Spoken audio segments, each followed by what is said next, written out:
Bom, nós estamos passando mais um pouco da metade do texto de Tiago. Nós estamos chegando no capítulo 3. Tiago tem 5 capítulos, a carta, né?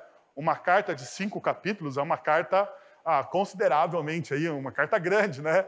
Pelo menos para os nossos padrões, né? Para os padrões pós-modernos, aí, uma carta grande. Nós estamos caminhando com um texto de Tiago, e hoje, pela tarde, enquanto eu fazia a revisão do sermão, eu fiquei meio na crise.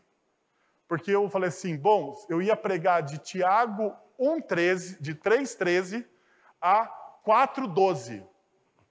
Eu falei, bom, assim, é um texto, né, com muitos aspectos. Eu falei, pensei melhor, orei, vi o tamanho do sermão, lembrei que o pessoal fica chateado quando eu passo um pouquinho do horário. Eu falei, bom, eu vou diminuir meu sermão. Então, a gente vai mudar a nossa agenda, a gente vai aumentar. Eu já estou avisando o pessoal das edições aí, nós vamos aumentar pelo menos em 2 sermões a série. Olha só que beleza. Então, não significa que o sermão será menor. Significa que o sermão que eu vou pregar será mais profundo, porque eu vou gastar mais tempo em menos versículos. Olha só que beleza, né? Então, uma das coisas que a gente tem trabalhado na carta de Tiago é essa ideia principal da carta.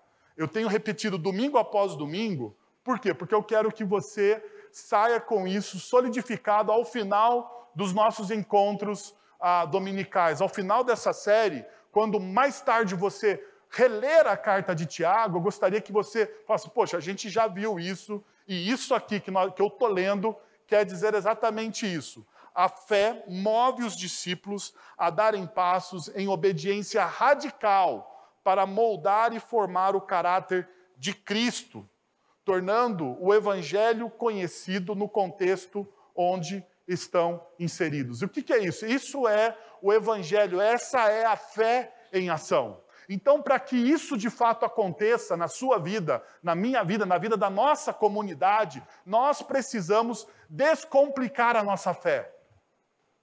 Nós precisamos trazer a nossa fé para uma realidade mais palpável, onde ela aterrize, né, no nosso cotidiano, no nosso dia a dia. Um dos grandes problemas que muitas vezes nós temos com a fé é que nós temos grandes ideias, nós muitas vezes criamos imagens, né, teológicas fascinantes sobre o poder de Deus, mas nós poucos experimentamos esse poder. Então, isso é um dos grandes complicadores da fé. Então, você ouve algo no domingo e talvez você não consiga colocar em prática na sua segunda-feira. Então, o que nós estamos tentando fazer nesta série é colocar em prática aquilo que nós estamos pregando aqui aos domingos. E uma das boas formas de você colocar em prática aquilo que nós estamos falando domingo é participar de um grupo pequeno. Olha só que gancho para a propaganda do nosso grupo pequeno, né? Então, se você quer participar, se você quer aterrissar a sua fé, o conhecimento que você ganha domingo após domingo, você deve participar de um grupo pequeno da nossa igreja. Mas veja só, hoje, aquele é a ideia geral do texto que nós estamos lendo, a ideia principal da carta.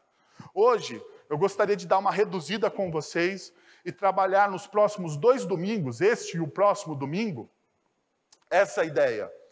Ao andarmos com Deus em fé diariamente, enfrentamos muitos desafios, provações e tentações. Então, isso acontece. Quando a gente se propõe a ter uma vida de fé, quais são as primeiras coisas que acontecem na nossa vida de fé? São os desafios que nós enfrentamos de colocar a nossa fé em prática. O mundo secular, ele trava essa batalha com a gente. E nesses desafios nós temos provações e tentações. Por esta razão, Tiago, nesse momento, a partir do capítulo de número 3, que começou hoje pela manhã, Tiago aborda questões da sabedoria, da amizade e da linguagem, mostrando como a fé em Cristo inevitavelmente afeta a vida cotidiana neste mundo. Então, essa é a ideia principal do capítulo 3 até quase que o final do capítulo 4, que a gente vai trabalhar nos próximos domingos. Ok? Então, deixa eu te falar uma coisa. Nós vamos agora olhar para o texto de Tiago, capítulo 3. Abra a sua Bíblia, ou você acompanha aqui na projeção. Tiago, capítulo 3, a partir do verso de número 13 até o verso de número 18. Mas uma das coisas, quando você está lendo esse texto, que você deve prestar atenção é que Tiago, ele faz uso de imagens. Tiago já está fazendo uso de imagens desde o começo do capítulo de número 3. Desde o começo do capítulo de número 3, se você começa a ler, Tiago falando sobre a linguagem, sobre a língua, ele vai colocar várias imagens sobre a linguagem, sobre a língua. Ela vai dizer que a língua é um inferno, que a língua é como se fosse o freios do cavalo, que a língua, ou que o órgão, né, a língua, ela é como o leme de um barco. Por ser pequena, ela comanda o barco todo. Então perceba, Tiago está usando imagens para ensinar a sua audiência. E isso tem a ver com a sabedoria bíblica. A sabedoria bíblica, a sabedoria do Oriente Próximo, a sabedoria do contexto onde Jesus e os seus discípulos foram formados, essa sabedoria bíblica, ela sempre lança a mão de imagens para formar o seu ouvinte. Isso acontece, por exemplo, quando Jesus está ensinando através de parábolas. O que Jesus está fazendo com parábolas? São imagens do cotidiano das pessoas com a aplicação do princípio do reino de Deus. E Tiago aqui está fazendo a mesma coisa. Não da maneira tão profunda quanto Jesus faz, às vezes, nos evangelhos, através de parábolas, mas Tiago, ele está fazendo aqui de maneira mais sintética a mesma coisa. Então, pela manhã, ele usou pela manhã nós trabalhamos o texto da linguagem de Tiago, do capítulo 3, do verso de número 1 até o verso de número 12. Então, nós olhamos e percebemos várias imagens. Então, Tiago aqui também vai usar duas imagens para a sabedoria. Duas imagens. E eu gostaria de que você pensasse na seguinte ilustração. Você está em uma galeria escura, sabe? Não sei se você já foi em alguma galeria. Geralmente as galerias de artes, com quadros, são mais assim, uma luz mais penumbra. E você está nessa galeria e só tem dois quadros. Um quadro vai falar sobre aquilo que eu vou chamar da sabedoria mundana. E o outro quadro, ele vai falar sobre a sabedoria divina. E Tiago está fazendo exatamente isso. Tiago está pintando duas imagens para os seus ouvintes e a forma como a sabedoria se aplica na nossa vida. Na verdade, é o seguinte que Tiago está fazendo. Tiago está fazendo uma diferença, como todo bom judeu faz, sobre conhecimento e sabedoria. Conhecimento é aquilo que você adquire.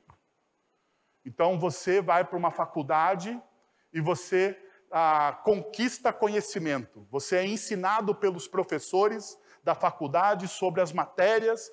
Não muito bem, mas você é ensinado, né? A ideia é que você ali vai ser ensinado sobre as matérias, né? Que compõem o seu curso universitário. A sabedoria é como você aplica o seu conhecimento. Então, pensa só comigo. Você pode ter conhecimento, mas ser uma pessoa destituída de sabedoria, ok? Essa é a perspectiva bíblica. Você pode ter muito conhecimento a respeito de Deus mesmo. Você pode ter muito conhecimento sobre as verdades eternas do Evangelho, mas se essas verdades eternas do Evangelho não se tornam sabedoria, não adianta absolutamente nada. Não adianta absolutamente nada. E aqui está talvez uma das principais pontes que nós podemos fazer com a nossa cultura.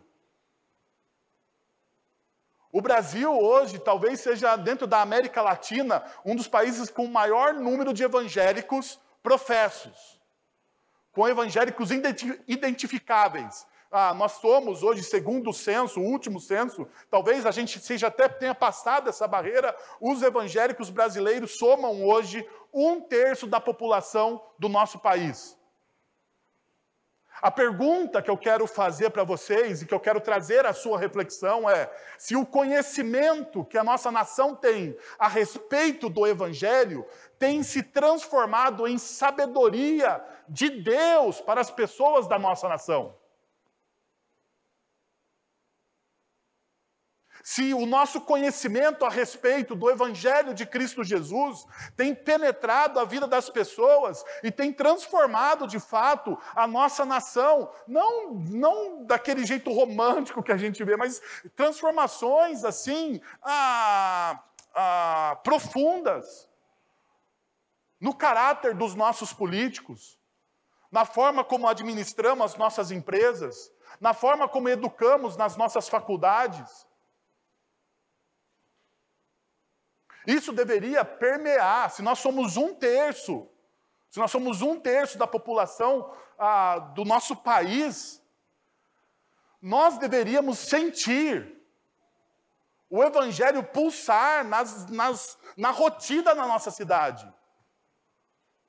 O que me estranha é que todo o conhecimento que nós temos a respeito do Evangelho não tem se transformado em sabedoria. Não tem se transformado em sabedoria. Nós continuamos com os mesmos problemas de 20, 30, 40 anos atrás, ou talvez problemas piores. Problemas piores. Eu não sei se você já teve a oportunidade de entrar na Baixada Fluminense, no estado do Rio de Janeiro. Não sei se você já teve essa oportunidade. Eu vou dizer para vocês, eu já tive essa oportunidade. Eu fui várias vezes por conta de um trabalho que eu desenvolvia na denominação nossa da Igreja Presbiteriana do Brasil. Eu fui algumas vezes à Baixada Fluminense.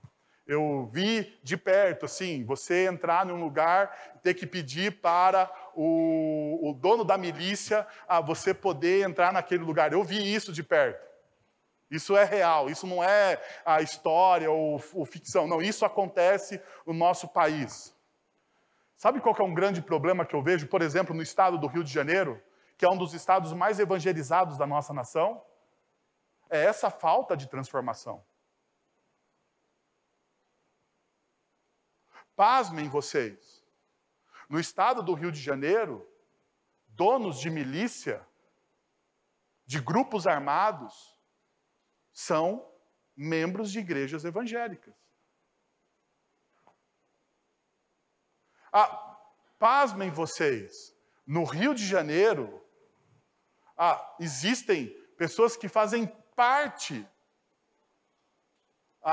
do crime organizado, que fazem parte de igrejas evangélicas.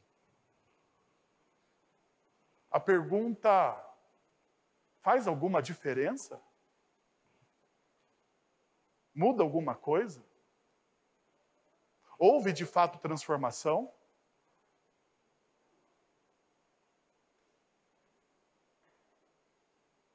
Porque o fato de você se tornar a sabedoria de Deus, o fato de você se tornar a sabedoria de Deus para o mundo, é um fato de você impactar as pessoas que estão ao seu redor.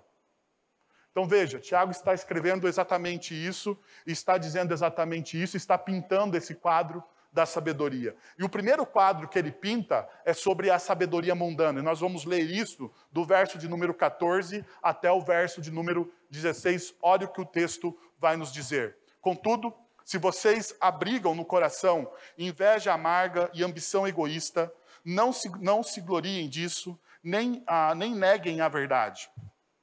Este tipo de sabedoria não vem dos céus, mas é terrena. Não é espiritual, mas é demoníaca. Pois onde há inveja e ambição egoísta, aí há confusão de toda espécie e toda espécie de males. Agora, para aqui um momento. Tiago está escrevendo isso para quem? Para a igreja. Então veja, hoje pela manhã nós estudamos, e se você não ouviu o sermão da manhã, você pode acessar nossas redes sociais e ouvir o sermão. Hoje pela manhã nós falamos sobre a linguagem. e como a linguagem pode ser nociva e diabólica, às vezes, dentro de um contexto de relacionamentos. Agora, Tiago, ele está pintando sobre a sabedoria. E mais uma vez ele está falando para a igreja. Tiago não está escrevendo para pessoas que desconhecem do evangelho. Tiago está escrevendo para uma comunidade que se chama comunidade cristã. Ele está escrevendo para discípulos de Jesus, e pasmem você, talvez discípulos de Jesus um pouco mais comprometidos do que nós aqui, porque esses discípulos do primeiro século, a qual Tiago está escrevendo, são discípulos que estavam sendo perseguidos pela sua fé. Era aquela igreja que estava na diáspora. E Tiago está dizendo, olha, vocês que estão sendo perseguidos pela fé de vocês, vocês que têm um certo nível de compromisso, que não estão vivendo uma vida confortável pela fé de vocês, olha, deixa eu te contar algumas verdades sobre a sabedoria que vocês estão usufruindo na vida de vocês. A sabedoria de vocês é uma sabedoria mundana. E veja, quais são as características dessa sabedoria mundana? A primeira característica é que ela vem do inferno. Ela vem do inferno. Sabe, eu sei que isso aqui é um ponto delicado na cultura, nossa, cultura pós-moderna, do politicamente correto. Porque, afinal de contas, no politicamente correto, não existe pecado e não existe inferno. Porque, afinal de contas, no politicamente correto, tudo é relativo. A verdade é relativa. A verdade não é tão verdade assim, né?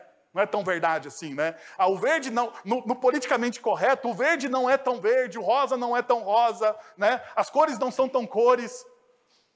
Nós vivemos num mundo muito degradê, né? Onde o certo e o errado perdeu a sua força. No politicamente correto, nós vivemos nesse mundo meio sem verdades absolutas. Porque você ter uma verdade absoluta sobre algo ofende alguém.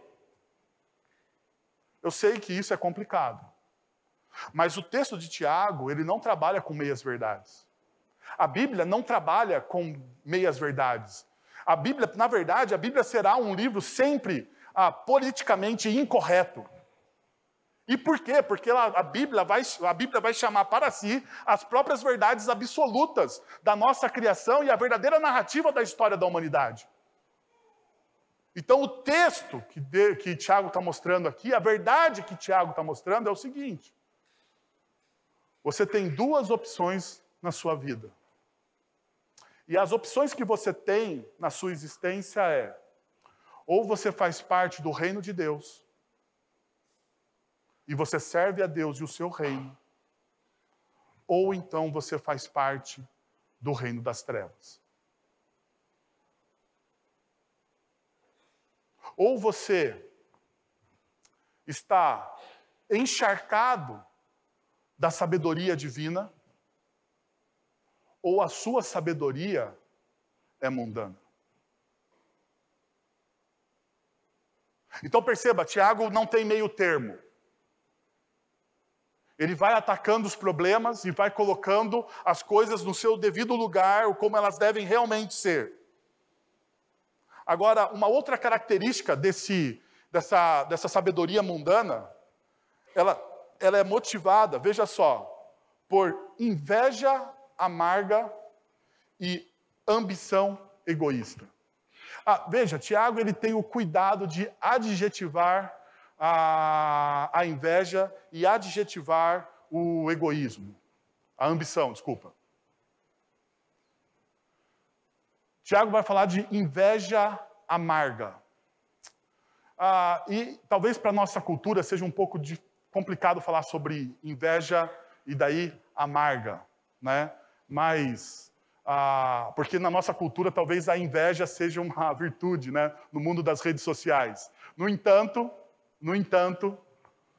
Tiago está dizendo o seguinte: a inveja amarga é algo tão nocivo ao seu coração, que ele tem o poder de apodrecer o seu coração. A ideia da palavra amargor aqui é a ideia da palavra de que algo se tornou estragado. Então, a ideia da inveja aqui é algo que corrompeu de tal forma a sua visão sobre você e sobre o que o outro tem, que a sua vida, que o seu olhar sobre as coisas está apodrecido. A inveja da ambição, a ideia da ambição egoísta, porque a ambição nem sempre é má.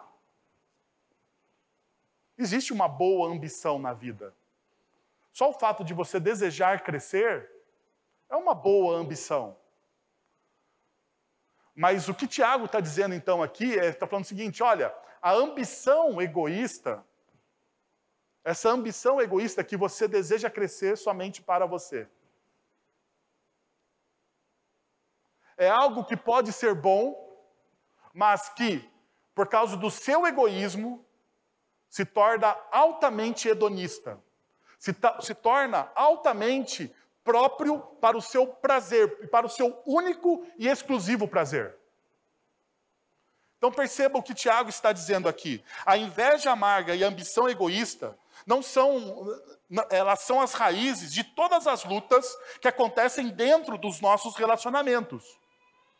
E a pergunta que eles fazem é: o que é melhor para mim?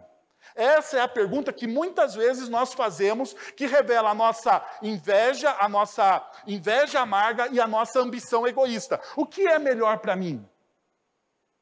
Diante das opções, eu não posso escolher o que é melhor para todos que estão à minha volta. Porque quando eu escolho o que é melhor para o coletivo, de alguma forma eu estou perdendo.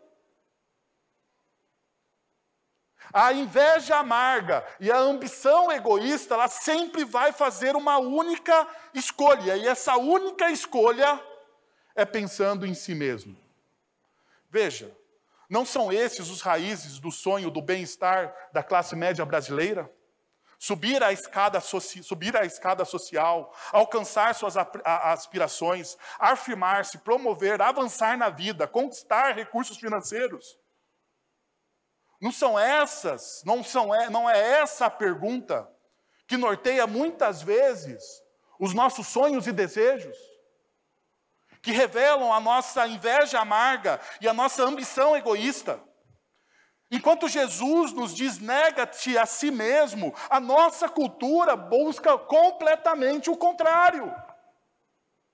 Enquanto Jesus diz, olha, você deve negar os seus próprios desejos e você deve pensar no seu próximo, a nossa cultura vai dizer, não negue os seus desejos. Pelo contrário, satisfaça os seus desejos.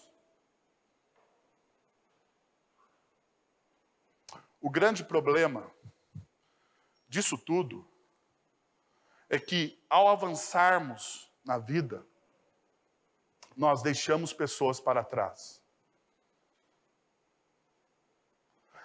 A inveja amarga e a ambição egoísta não comporta relacionamentos.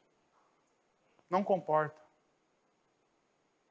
Ao avançarmos na vida, munidos ou circundados por inveja amarga e ambição egoísta, nós abandonamos as pessoas que muitas vezes nos importam.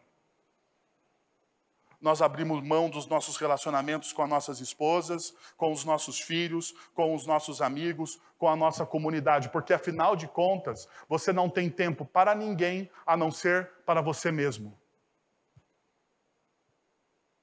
Você não tem tempo para ninguém a não ser para você mesmo. A não ser para você mesmo. Tal sabedoria mundana produz raiva, amargura, ressentimento, divisões, divórcios, adultério. Tal sabedoria nos rouba o amor, a intimidade, a confiança, o companheirismo, a harmonia com os outros. Tal sabedoria nos tira a vida em comunidade. E por isso que Tiago está escrevendo isso para uma igreja. Agora, perceba, a inveja amarga e a ambição egoísta, ela tem algumas características. Tiago, ele cria a imagem. Primeiro, orgulho, verso número 14. O sentido básico da palavra em grego aqui, orgulho, é exultar e vangloriar-se contra os outros. Para o incrédulo, significa justificar com orgulho os seus próprios atos pecaminosos. É o contrário da humildade inspirada em Deus. O orgulho é aquele que se vangloria dos seus próprios atos. E se vangloria dos seus próprios atos, até mesmo pecaminosos. Sabe? Talvez a gente tenha dificuldade de confessar isso. E eu sei, a gente tem dificuldade de confessar isso. Mas como é bom quando você leva uma pequena vantagem sobre as pessoas, não é verdade? Quando você leva uma pequena vantagem. Você está fazendo um negócio e você leva uma pequena vantagem naquele negócio, qual é o seu sentimento? Não dê uma redadinha de lado para mim, não. Pensa, qual é o seu sentimento quando você leva uma pequena vantagem? Você, não é bom? Deixa eu te falar, isso é orgulho. Isso é o orgulho que o Tiago está dizendo aqui, que tem a ver com a inveja amarga e com a ambição egoísta. A outra coisa que o texto nos mostra é que a inveja amarga e a ambição egoísta, eles mentem contra a verdade. Apesar do que muitos filósofos, teólogos e até pregadores dizem atualmente, a verdade é um padrão imutável. Imutável. Esqueça os conceitos pós-modernos de verdade relativa ou da incerteza da verdade. O grande problema da ambição egoísta e da inveja amarga é transformar conceitos que são verdades em algo para si mesmo. E daí eles deturpam a verdade. Sabe qual que é a minha grande luta quanto líder? É não fazer isso. Enquanto líder, a gente tem uma tentação.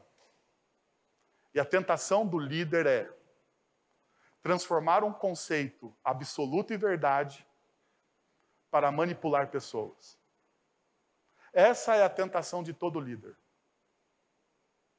Eu tenho os conceitos, eu conheço as verdades absolutas, e eu posso pegar uma verdade absoluta, criar um belo discurso para vocês, simplesmente para manipular a vida de vocês.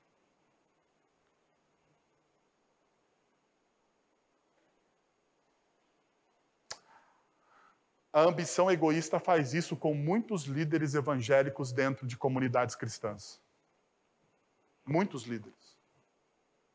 E muitas pessoas são feridas dentro de comunidades cristãs pela ambição egoísta de muitos líderes. E eu não falo isso com orgulho nenhum. Mas, veja você. Você talvez pai, talvez você é líder na área onde você trabalha. Você tem a mesma tentação que a minha. Você, como líder na sua família, ou como líder no local do seu trabalho, você tem verdades, você tem princípios. Existe uma filosofia de trabalho. E talvez você possa deturpar a filosofia de trabalho da onde você está inserido, simplesmente para fazer o quê? Para fazer algo ao seu favor. Isso também acontece com quem não é líder religioso. O fato é que líderes religiosos estão expostos a essa questão. Agora, veja, o texto também mostra outras duas características. Ele fala que a ambição egoísta e a inveja amarga, ela é terrena. Esta palavra denota o que é da terra. Trata-se de uma perspectiva puramente horizontal, de padrões mundanos da verdade, modelos terrenos de sucesso, motivações materiais e propriedades e prioridades temporais. Agora veja uma coisa. Quais são os nossos heróis? Quais são os nossos heróis?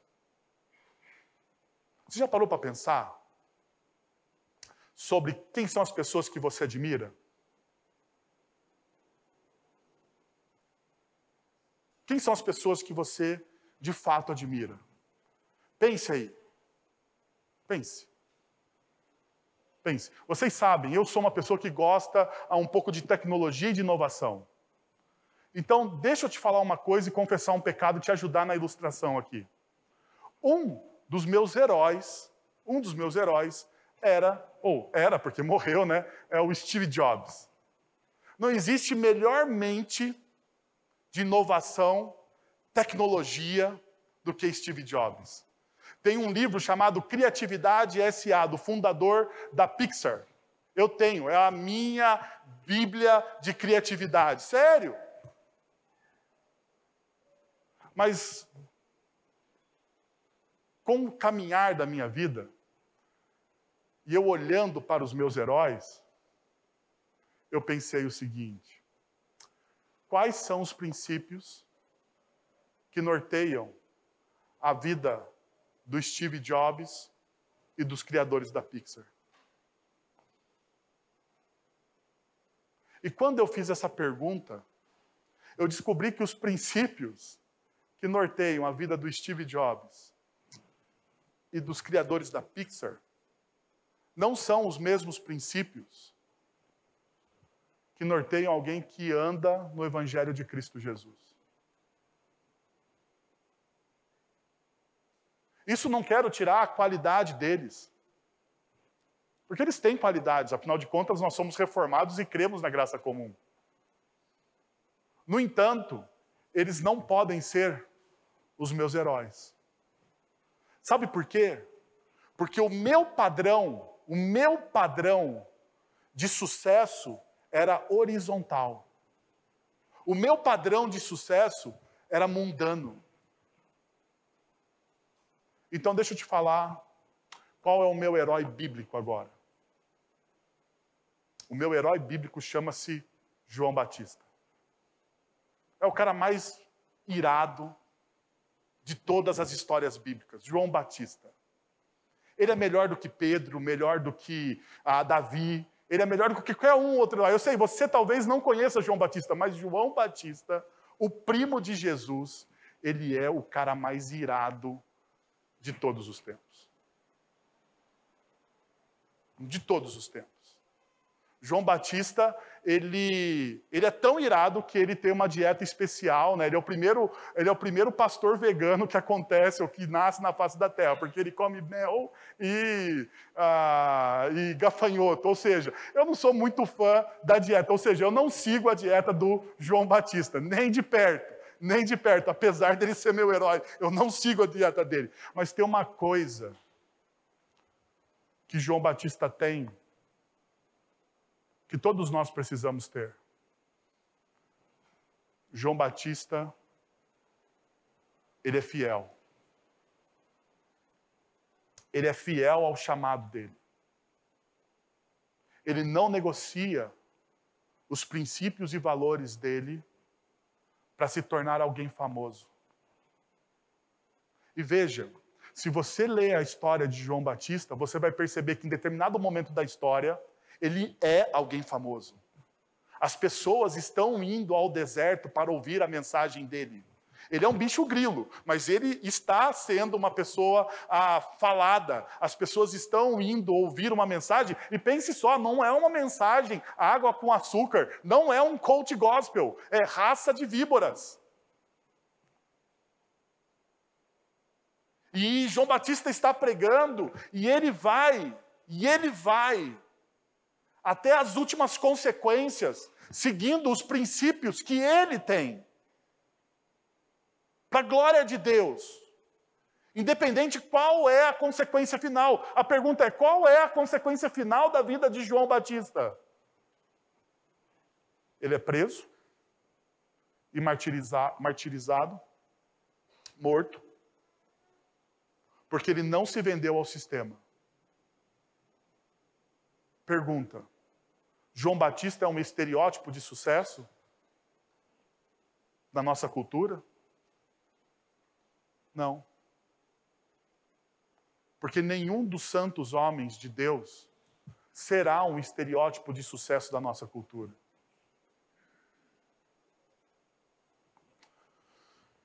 Ela é animal, verso de número 15. Significa literalmente natural. A palavra em grego, a psíkos, relaciona-se ao mesmo termo psique, que se aplica ao eu, às motivações humanas em nosso interior. Essa falsa sabedoria tem origem em nossos pensamentos, em nossas posturas, em nossos interesses, em nossos objetivos.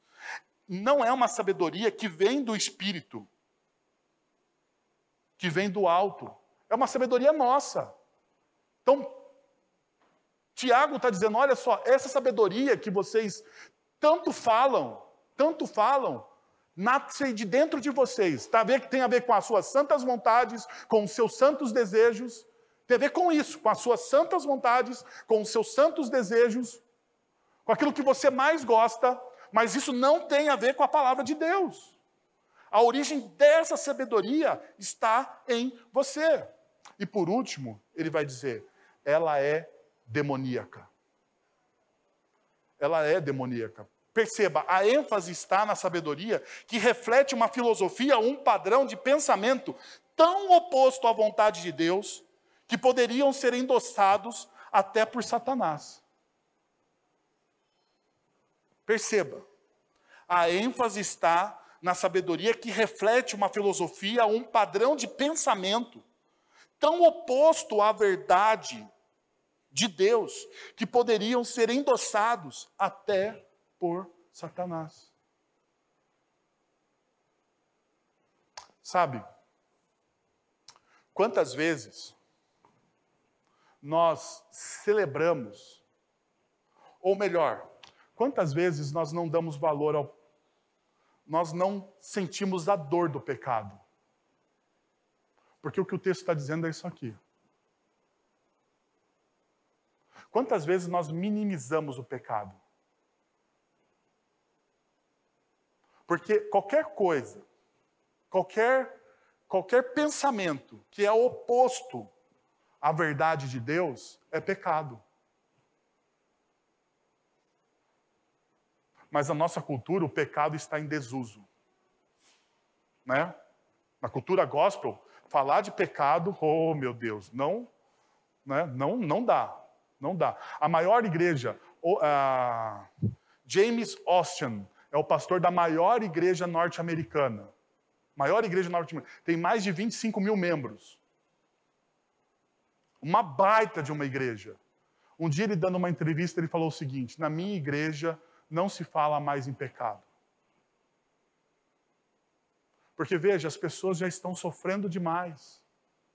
Nós precisamos falar sobre coisas leves, coisas boas. Nós precisamos falar sobre a beleza da vida. Mas deixa eu te falar uma coisa. Não existe beleza na vida se não existe o confronto do pecado. Você só consegue entender a beleza da vida a partir do confronto do pecado na cruz de Cristo Jesus. Porque é a cruz confrontando o nosso pecado que reestabelece a beleza da vida. É somente aqui. Mas nós estamos negociando as verdades eternas. Lembra que eu falei de 2 quadros? Esse aqui é o final desse quadro.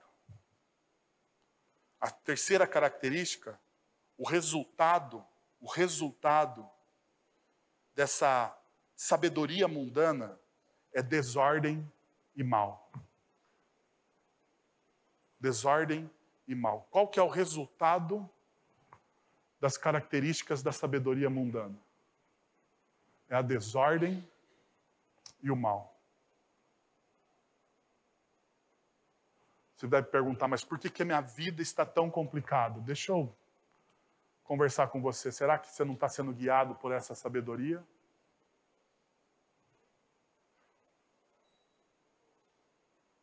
Será que a sabedoria que está guiando o seu coração não é a sabedoria bíblica? É a sabedoria mundana? Agora vem comigo no segundo quadro. A sabedoria divina. Versos de 17 a 18 diz o seguinte: mas a sabedoria que vem do alto é, antes de tudo, pura, depois pacífica, amável, compreensiva, cheia de misericórdia, de bons frutos, imparcial e sincera. O fruto da justiça semeia-se em paz para os pacificadores. Veja só quais são as características da sabedoria divina. Primeiro, essa sabedoria vem dos céus. A sabedoria vem dos céus. E aqui é uma grande diferença. Enquanto toda a sabedoria, toda a aplicação da sabedoria humana está em nós, toda a aplicação da sabedoria que vem dos céus é auxiliada pela ação do Espírito Santo de Deus em nós. E existe uma grande diferença. A aplicação da sabedoria humana é o ser humano agindo por si só, por si mesmo, tentando resolver os seus problemas. Mas a sabedoria que vem dos céus, ela não cabe em nós. A sabedoria que vem dos céus, ela transcende o nosso conhecimento. E por isso, então, que ela é pura, por isso que ela é boa, por isso que ela traz restauração e transforma o coração das pessoas. Lembre-se, veja só, Tiago já trabalhou a ideia da sabedoria que vem dos céus em Tiago capítulo 1, verso de número 5. Se algum de vocês tem falta de sabedoria, peça a Deus, que a todos dá livremente, de boa vontade, e isso lhe será o quê? Concedido. Então perceba, a sabedoria que vem do céu, a sabedoria divina, vê as coisas de uma perspectiva eterna, que só pode vir de Deus. Ou seja, ela não é simplesmente horizontal, ela tem a perspectiva da eternidade. Para a gente entender isso, nós precisamos olhar, por exemplo, o Conselho de Salomão. A sabedoria na perspectiva da eternidade. Olha o que diz Provérbio capítulo 2, versos de 1 a 8. Meu filho, se você aceitar as minhas palavras e guardar no coração os meus mandamentos, se der ouvidos à sabedoria e inclinar o coração para o discernimento, se clamar por entendimento e por discernimento gritar bem alto, se procurar a sabedoria como se procura a prata e buscá-la como quem busca um tesouro escondido, então você entenderá o que é temer ao Senhor. E achará o conhecimento de Deus, pois o Senhor é quem dá sabedoria da sua boca, e de sua boca procedem o conhecimento e o discernimento. Pois o Senhor é quem dá a sabedoria. A sabedoria que a Bíblia está nos ensinando é uma sabedoria dada por Deus. Ela transcende o nosso simples conhecimento. Ela é uma dádiva. Agora veja o final, versículo de número 7. Ele reserva a sensatez para o justo como um escudo. Protege quem anda com integridade, pois guarda a vereda do justo e protege o caminho de seus fiéis. Essa aqui é uma possibilidade de tradução, eu prefiro uma outra, que diz o seguinte: ele acumula sucesso para o justo. Ele é o escudo para aqueles que vivem com integridade, para que guarde as veredas da justiça e proteja o caminho dos seus seguidores leais. Olha só o que o texto está dizendo, que essa justiça que vem dos céus, ela acumula sucesso para quem é justo.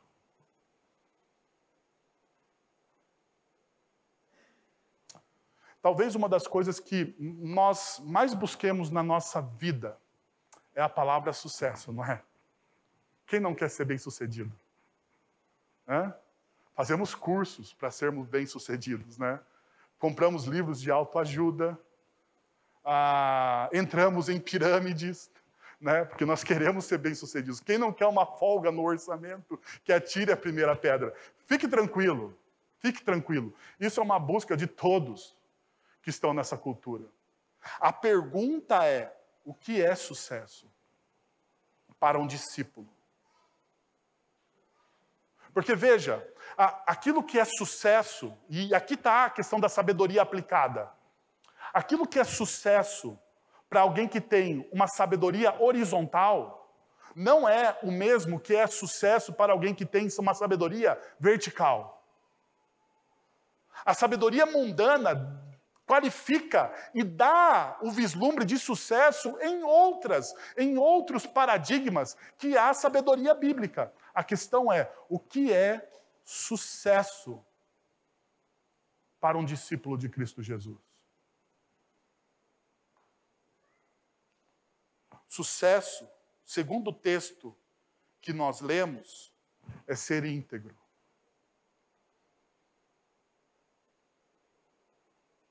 Não tem a ver com posição financeira, não tem a ver com escalada social. Sucesso para um discípulo é ser íntegro. Sabe por quê? Porque integridade, na perspectiva bíblica, tem a ver com uma palavra só, com verdade. Integridade tem a ver com verdade. Se você deseja o sucesso bíblico, você precisa ser íntegro. E para você ser íntegro, você precisa andar na verdade. E andar na verdade, na perspectiva bíblica, é fazer ou seguir os passos do próprio Cristo. Por isso que você se torna bem-sucedido. Por essa realidade. Agora veja, voltando, quais são as características, né? A primeira característica é que essa sabedoria vem dos céus. E faz com que você caminhe e trilhe os passos de Cristo Jesus. A segunda é que ela é motivada pela humildade centrada em Deus. Agora veja, olha o que diz o texto, né? Antes de tudo, ela é pura, depois pacífica, amável, compreensiva, cheia de misericórdia, de bons frutos, imparcial e sincera. Agora, lembre-se, Tiago sempre está espelhando os ensinamentos do quê? Do Sermão do Monte. Sempre.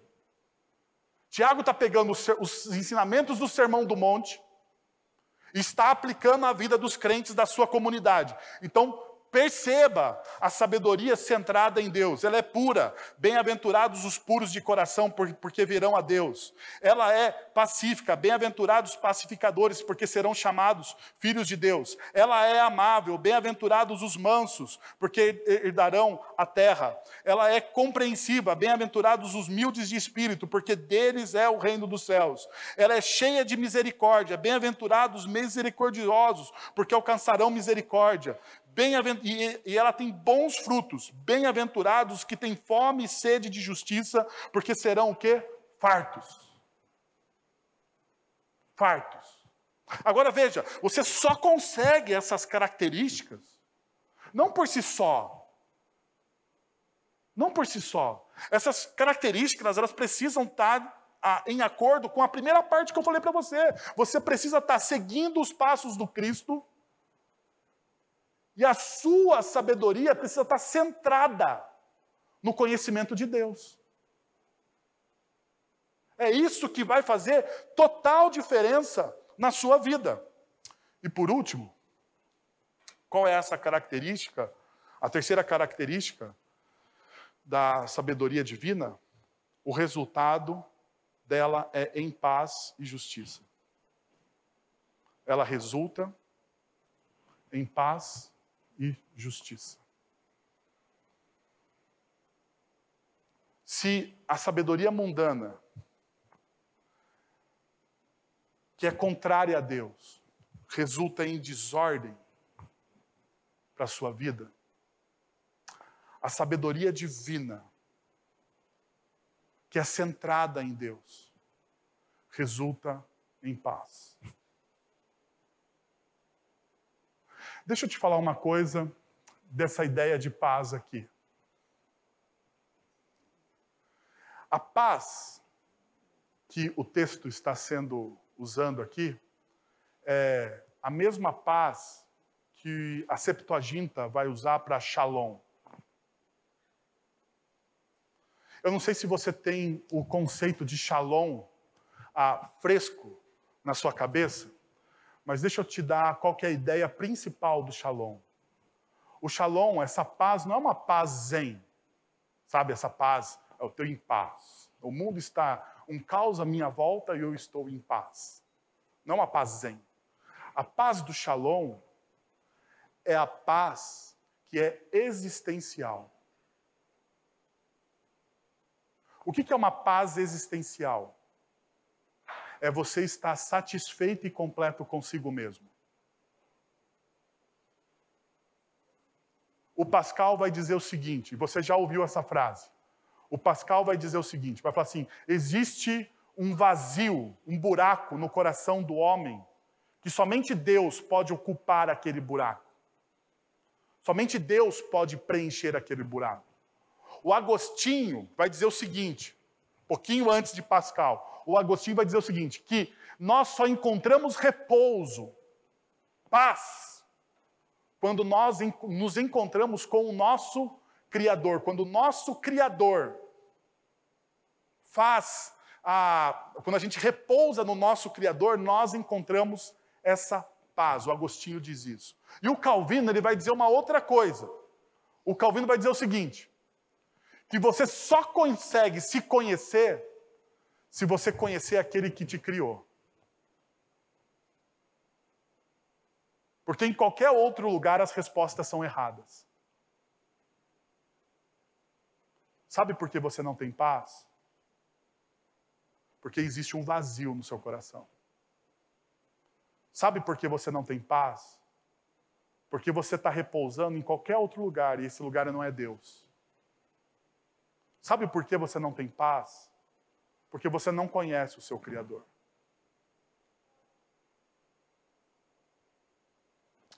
Deixa eu voltar ao início da nossa pregação e eu vou encerrar aqui. Falei que eu tinha que dividir o texto em mais tempo. Lembra que você está numa galeria, em uma sala, tem 2 quadros. Um chamado A Sabedoria do Mundo e o outro chamado A Sabedoria Divina. Qual é o seu quadro? Qual é o quadro que você está pintando?